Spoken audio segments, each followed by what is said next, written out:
I am excited to be sharing with you today because I'm very thankful for great people and bringing them to you. And today is no exception of that. I have author, speaker.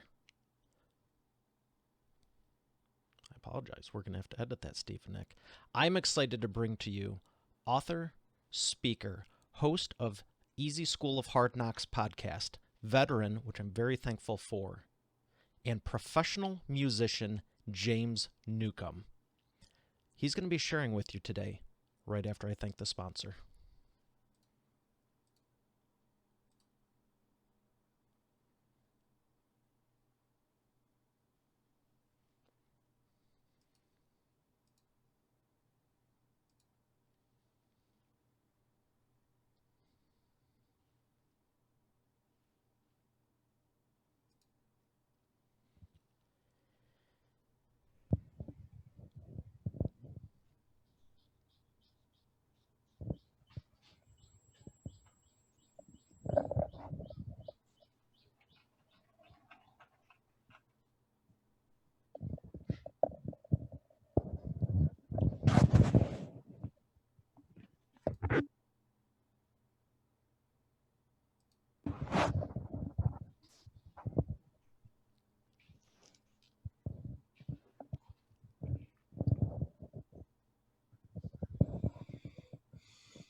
Here he is, ladies and gentlemen, Mr. James Newcomb. James, how are you doing today?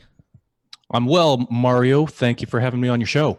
I'm excited to hear your background as a professional musician and what got you to this point right now. I know you have a lot of great stuff you've done over the years, but what got you into musicianry? Musicianry? Yeah. I started when I was 8. Like, my dad gave me my first few lessons because he was a trumpet player in the Navy. And after his military time, he was like, he taught a little bit. And so that's kind of was what he did. And when I was 8 years old, I just decided I wanted, I think my mom gave a challenge to do some New Year's resolutions for my siblings and I just said, well, my dad plays trumpet. I'm going to resolve or have a New Year's resolution to play trumpet. So that was 8 years old, and third grade. And I was like the star standout trumpet player throughout high school. And I knew that I didn't want to go to college. And the Army recruiter called me up and asked if what I was interested in. And I said, oh, I'm in the band. That's sort of what I do. And he said, well, the Army has bands. We could maybe hook you up with that. And long story short, I did that for 4 years. This is 94 to 98.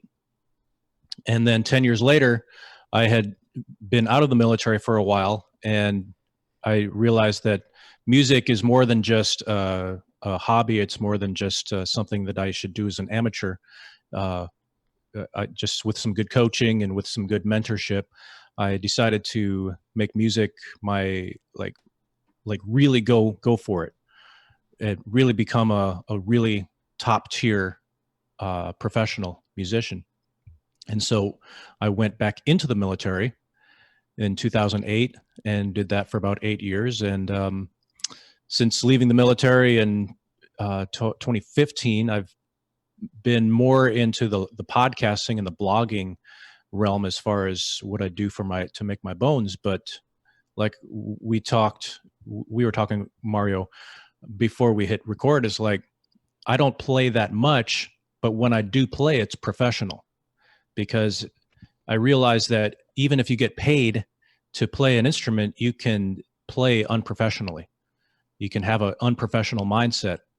And for me, it's just a professional is a way of going about your business. It's a way of thinking about, if I'm going to play, I'm going to play at the very best that I can, even if it's once or twice a year. Well, I appreciate that. And first off, thank you for your service. And you got me thinking when you said 8 years old, because I started piano. I play piano, alto, and tenor sax. I was in marching band, and I love music also. And I'm thinking it was right about the same age. Truthfully, it was fourth grade. I don't know how old you are in fourth grade, but it was fourth grade, so 8, 9, 10 ish. We'll go Hmm. with. Right. Right. And what you're talking about with your mindset, it's the same thing I apply to my show in business and life. Like you're saying, when you're doing it at the highest level, it's a lot Mm. different than just going, there's people that, like you said, do play all the time and make money, but are they professional? And then there's other Right. people that maybe you get paid for it, maybe you don't, and they do it at the highest level. And there's people that do it at the highest level and make millions doing it. And there's people that it's no different for music, music, band, marching, podcasting, video, even book publishing. When Hmm. people come to me, I go, what are you trying to do? And you can write a run of the mill book, or we can do it at the highest level for your business. So tell me more about what goes into your mindset that you've no doubt carried through with your show, with your book, when you're speaking with your company, you've learned from professional musician. Well, what I was talking about with being a professional musician, it's very relative because musicians often, especially classical musicians, and if I were to define myself as a musician, I would define myself as a classical musician who dabbles with other things like contemporary jazz, whatever. So, but I would define myself as a classical musician. And classical musicians have this horrible tendency to compare themselves with others. And anybody Do you who's an think that's entrepreneur. exclusive for classical musicians? I No, of think course not. I think it's just a little bit more pronounced with classical musicians. You have this. I think there's this tendency to have this like standard of performance that defines professional or defines a virtuoso. And a virtuoso isn't someone who can play something exceptionally well, something very technically difficult exceptionally well. That's not a virtuoso. Virtuoso is Italian for virtuous. It's someone who approaches their craft with virtue, humility, uh, having you don't have an ego. You do what you do for yourself. I mean, if it's your career, so you're doing it for yourself, but you're also doing it for others. You've been given a gift, and you share that gift with others. And classical musicians, they're just awful about, well, I don't play at this certain level, so I'm not good enough, or I can't, I can't do this like someone else does it at that level, so I'm not, I'm inadequate. And it's a real issue. I mean, people really struggle with this, and they really have their identity tied in with how well they play their instrument, or how fast they can move their buttons, or how high they can play a note on the trumpet. And it's kind of sad to see that. And I've been stuck in that mindset too. And I've just realized, when you go into a performance, it's like, this is what I can do. This is the best that I can do today, given the conditions that I have. And it's just that I guess it's a fine balance between, you want to be the absolute best that you can be, but sometimes the absolute best that you can be on that particular day isn't maybe what you want, but no one cares. You know what I mean? No one is gonna, like, no one's gonna know that you screw up unless you point it out to them, if you're stupid enough to point it out to them. So it's just I think the way I attribute it to business is, like, I'm no Mario Fachini when it comes to podcasting. Mario is like the gold standard when it comes to, look at him. He's got this beautiful suit and this awesome tie and this stand in this studio, and it's awesome. And he's always on the Facebook groups, just, you know lighting it up with all of the value that he shares. Well, I But I'm not going to. appreciate that, but you know that the suit, the tie, and that has nothing to do with podcasting. Right. That's true. Podcasting is audio, but it's the approach that you take to it. Your appearance tells us that you take it seriously. You Well, don't just I show do up. You don't. appreciate it. I was trying to make light of it and everything, but I think it's very important what you're sharing because, in even hearing you say that, I appreciate it sincerely, but I'm also going, I just started this a year ago. You know Mhm. what I mean? I haven't been doing it 10, 15, 20 years, but I have taken the 15, 20 years of business and incorporated Mhm. it. So Yeah, but a year into it, like this is the best that you can do, right?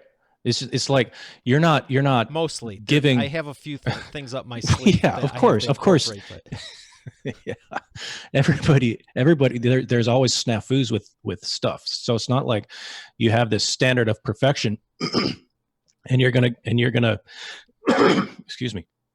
It's not like you're gonna like get hard on yourself if you fall short of some sort of arbitrary standard of what excellence is. But you here in we're recording this in April of 2020. You've been doing this for a year, and this is the best that you can do in April.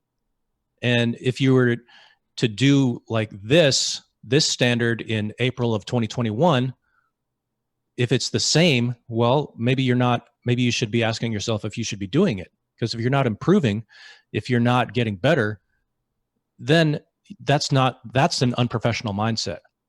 And I think if I were to pinpoint an unprofessional mindset, whether it be a musician or a podcaster or any type of entrepreneur, it's just settling.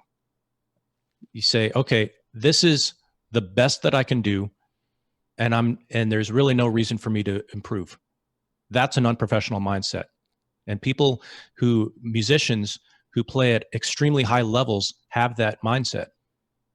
I'm here, They're I've like, made it, I'm done. yeah, there's no reason for me to improve. I like that. So that is a great expert authority insight. Always be growing and learning. Mm, great. That's what I'm hearing. And I'm smiling. I was going to say I'm smiling to myself, but I'm not because it's visible. But yeah, when I started, I mapped out the 5 stages I wanted to take the show through, and I was just every time I did like 10, 20 more episodes, it's like, why am I not there yet? Why am I not there yet? And it was like, relax.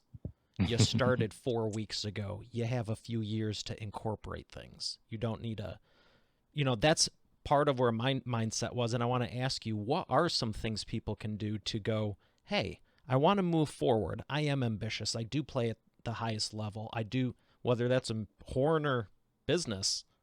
Yeah. How do you not beat yourself up? Because even when you said, well, this is the best you can do, and I'm thinking, it's close, but it's not. I'm still striving. How do you walk that thin line and just, no, that fine line, thin line. How do you go forward with it without losing your mind, driving everyone nuts, but also making progress?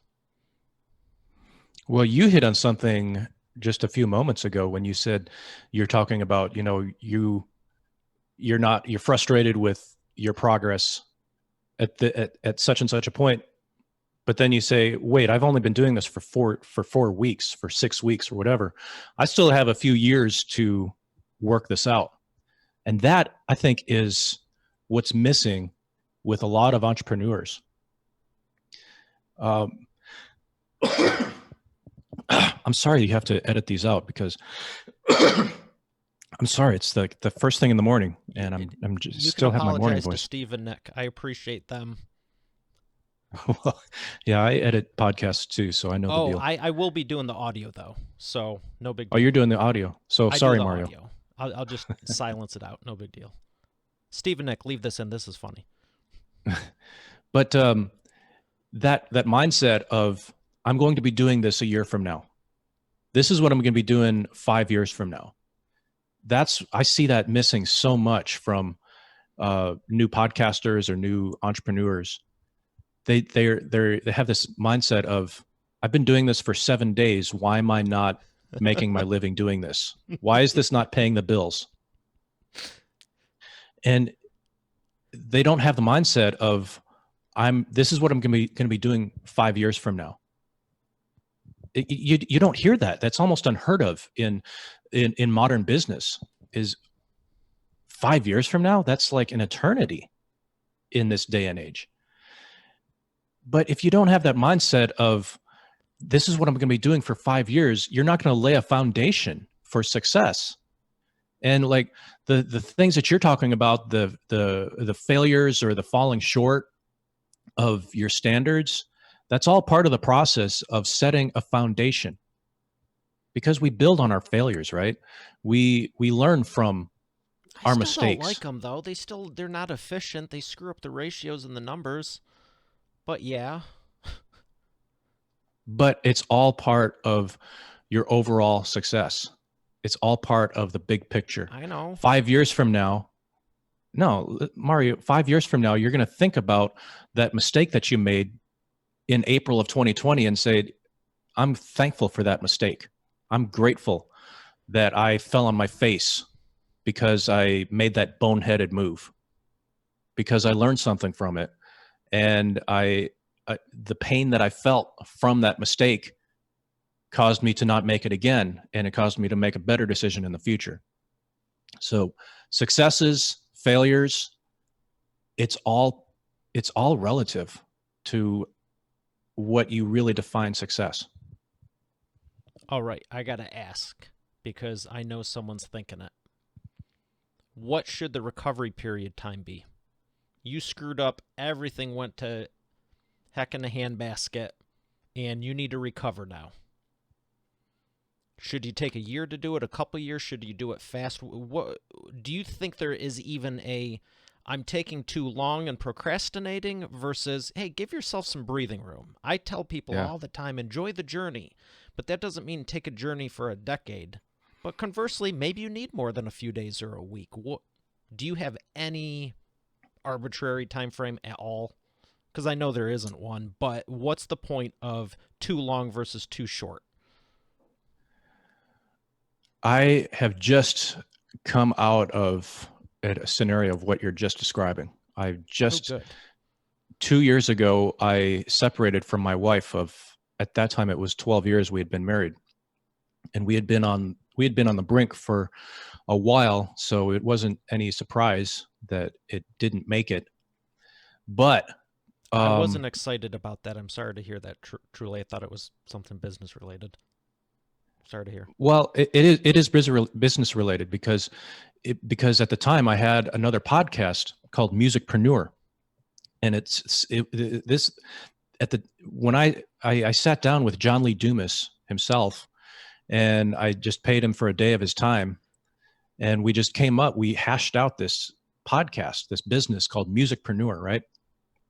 And this is I just devoted my heart and my soul, blood, sweat, and tears into this podcast, and in hopes that it would become a business based around this podcast. It's kind of like what happened with Entrepreneur on Fire. And so that's what I did. And then the divorce happened, and it caused me to, first of all, my life was in completely upheaved, and the business, it didn't make it, because quite frankly, the business wasn't built on a solid foundation, like we've already talked about. And in hindsight, I can see some of the mistakes that I made that caused that foundation to be weak, and that's why the business ultimately failed when my personal life, went through that upheaval. So that's an example of you fall on your face and you learn from it, and you get back up, and then you don't make those mistakes anymore. But after the separation, and the state of Virginia makes us wait an entire year. I don't know why they do that, but if you know that you don't want to be married to this person anymore, you should be able to. I'm not going to get into that, but we have this time frame where we have to wait until the divorce is finalized. And during this time, I was like, I'm thinking, okay, I'm going to get the Musicpreneur podcast back up. I'm going to, I thought, okay, I'm going through this, but I'm just going to fight through it. Right. That's what I was thinking. But then I just thought, I think I just need to take some time. I need to take some time off. Like, this is a major cataclysmic event in my life. And there's nothing wrong with taking a moment to just be quiet, just be still. And I lived on the beach in Virginia Beach, and I'd walk on the beach 2 or 3 times a day, which was great. And I just took some time. And I even interviewed you, Mario, for a podcast that I was trying to launch about a year ago. And every time I tried to do it, that still small voice inside me just said, "Stop, just wait. Just you're moving too fast, James." And so I waited. I just listened to that intuition inside of me that has, become more attuned and more clarified with age.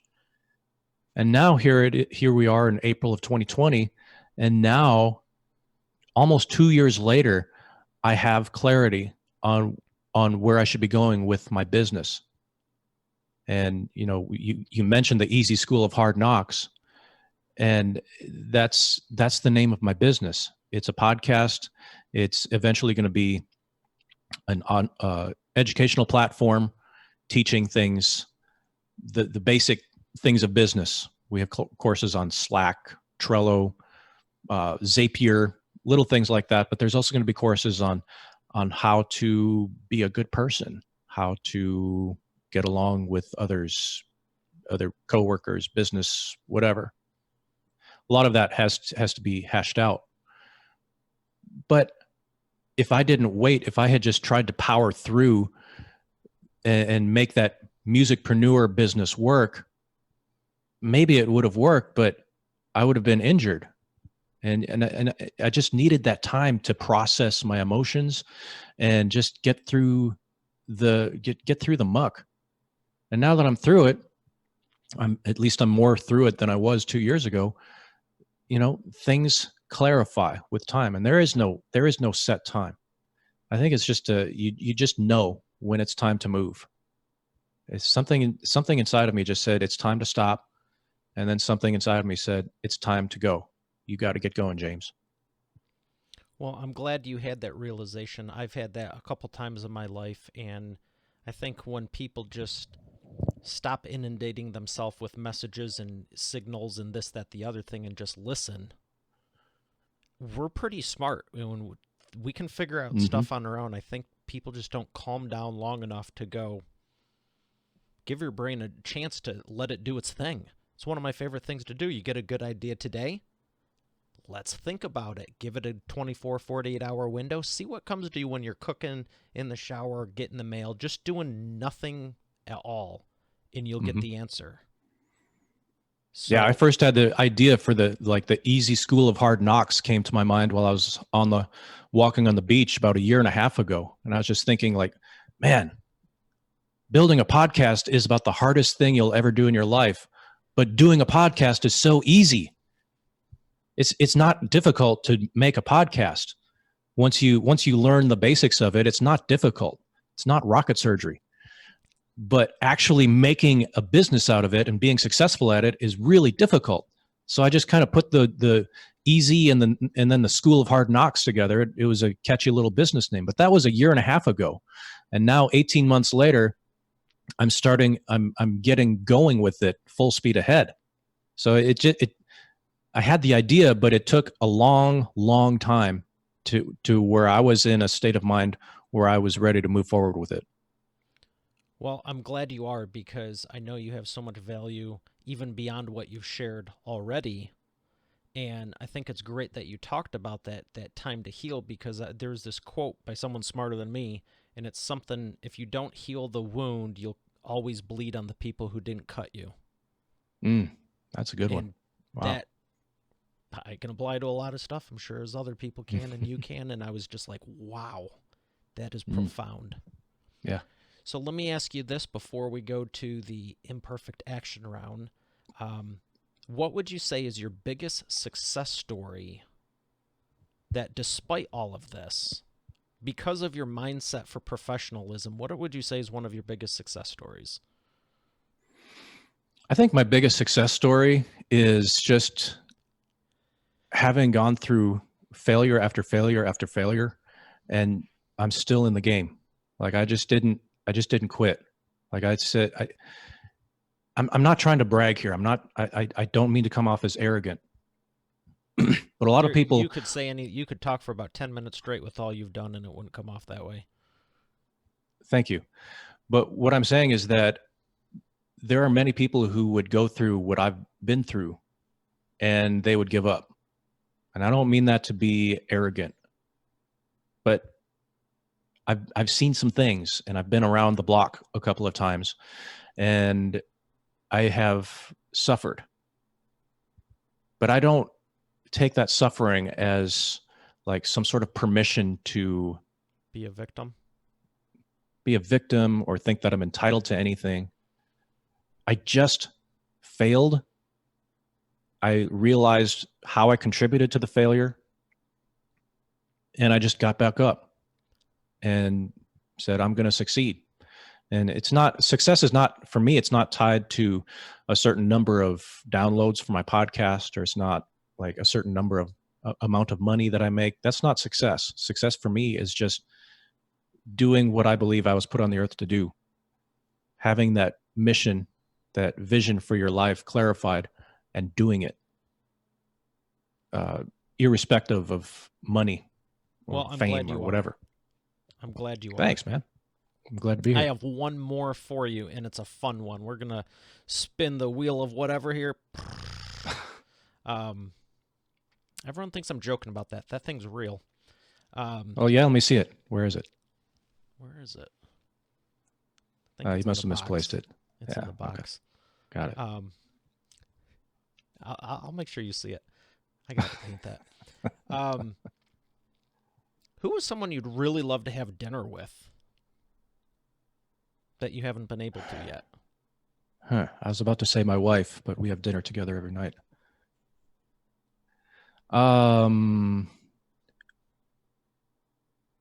Man, I have no idea. I would say, I mean, I thought this would be an easy one, but if you want a conspiracy theory one, we can jump there instead. sure. Oh, I kind of wanted to know about the on to dinner one, but Well, let's go back to that one. okay. Do you have someone like an entrepreneur or I mean, it could really be anyone, but okay. Let me rephrase. Bill Gates or Warren Buffett? And why? Warren Buffett. Why?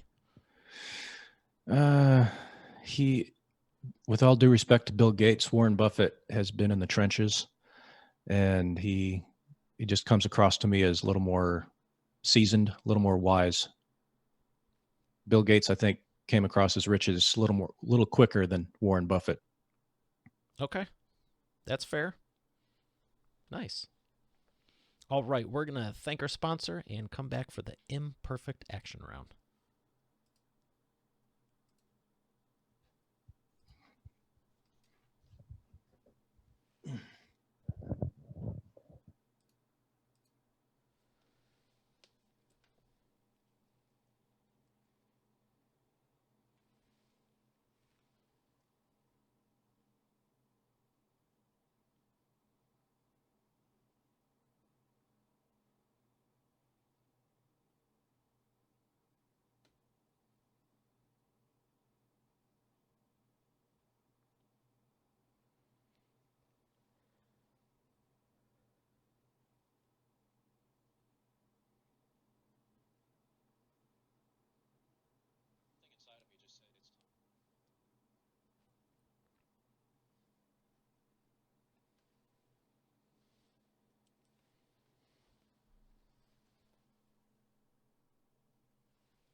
And we are back with the imperfect action round. James, are you ready to take imperfect action?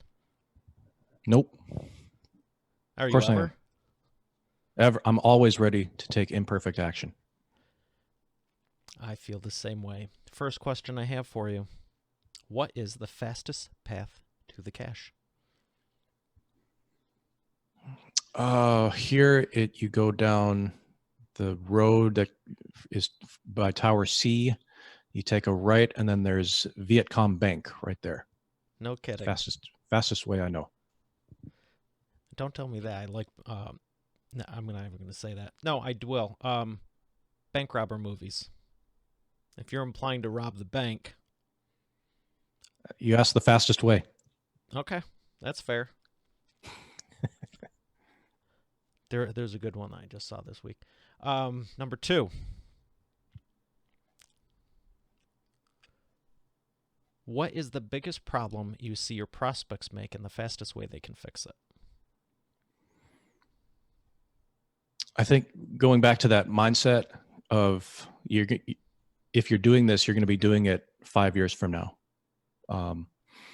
Play the long game. Don't think that you're going to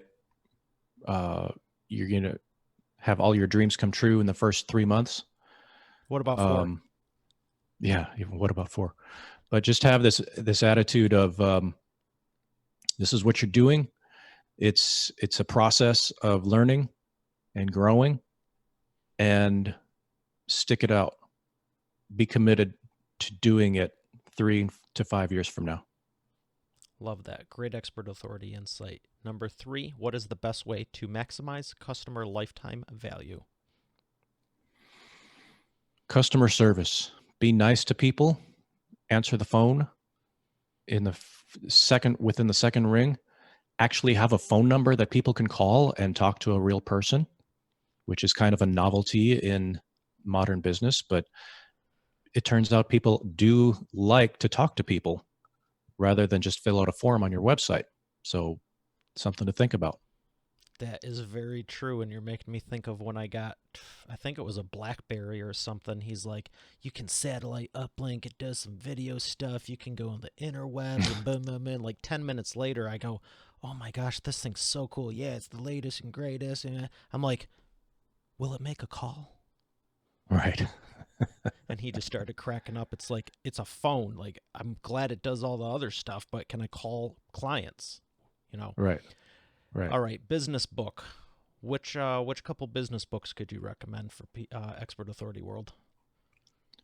Principles by Ray Dalio and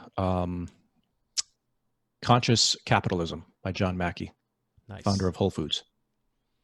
Very nice. Well, James, I do appreciate it. You have shared a lot of Expert Authority insights and always love learning from you. Where would you like people to learn more?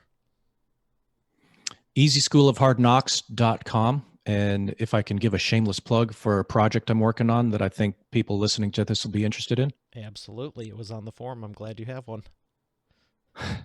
Well, 3 years ago, this was a kind of a passion project that I did. I interviewed musicians, about 95% trumpet players, because I had a trumpet podcast at the time. And it basically took Entrepreneur on Fire, if you're familiar with that podcast and the old format of asking a set of questions to each guest. I basically customized it and made it for musicians. So I asked each musician, these are all world-class performers, better performers than I'll ever be. And I'm asking them, what was your worst performance moment? Can you give a piece of what's the best performing advice you've ever received? 5 minutes before you go on the stage for a big performance, what are you doing? And so I ask every single person these questions, and I've taken the top 21 from the 50 that I did, and I am by the time that this interview goes live, it'll be well past the date of completion. But I'm just putting the finishing touches on it. And although it is musicians, don't think that you have to be a musician to appreciate it. It's about performing at a high level, whether in business, public speaking, talking with clients, whatever. I think that it's applicable to anybody. And I'm titling it High Performance Master Classes. So it's 21 virtuoso musicians giving their take on performing at a very, very high level. And just go to easyschoolofhardknocks.com and you'll see the link to it. It's free. So it was a free podcast then. It's free for anyone who downloads it now. Just go there, easyschoolofhardknocks.com. Be right there. And I've got other goodies that I've got prepared for people who visit my site as well. Excellent. Well, thank you for making that available. It sounds very intriguing, and I do want to check it out myself. Right on. Well, James, I appreciate everything. You're awesome, and I'm so glad we could get your value that I've known for some time now to Expert Authority World. So thank you again. Thanks, man, and I appreciate what you're doing. You're like the shining light on the Facebook groups where you and I kind of cohabitate, and it's just you're always giving so much value. The level of detail that you share with just the most it seems like the most basic of questions, and Mario is always just giving extremely detailed answers. Sometimes I'm like, dude, do you really have to go that in depth with your question? He's just asking if you like blue or brown on his logo. But it's just, I just love that just the care that you put into it. I really appreciate it. And what can I say? It's a pleasure to know you, man. Well, the pleasure is mine, and I appreciate that, not only for the compliments, but for the laugh. And it depends on the context. You know, Yeah. if you, I think that's the number one thing. You were talking about customer service and all that, most people are looking for an A/B answer. And when it comes to growing your business, it's like, what microphone should I get? Good gravy. Well, where do you want to be 5 years from now? Are you doing a one-time fix this week, or is this something you see yourself doing? Makes a big difference on the answer I'm going to give you. You're right. So I'd say blue. Brown is pretty much disgusting looking all the time, unless it's teak on a boat that's navy. But thank you again, James. Expert Authority World, we have another great episode today. I look forward to seeing you tomorrow. Have a great day, and God bless.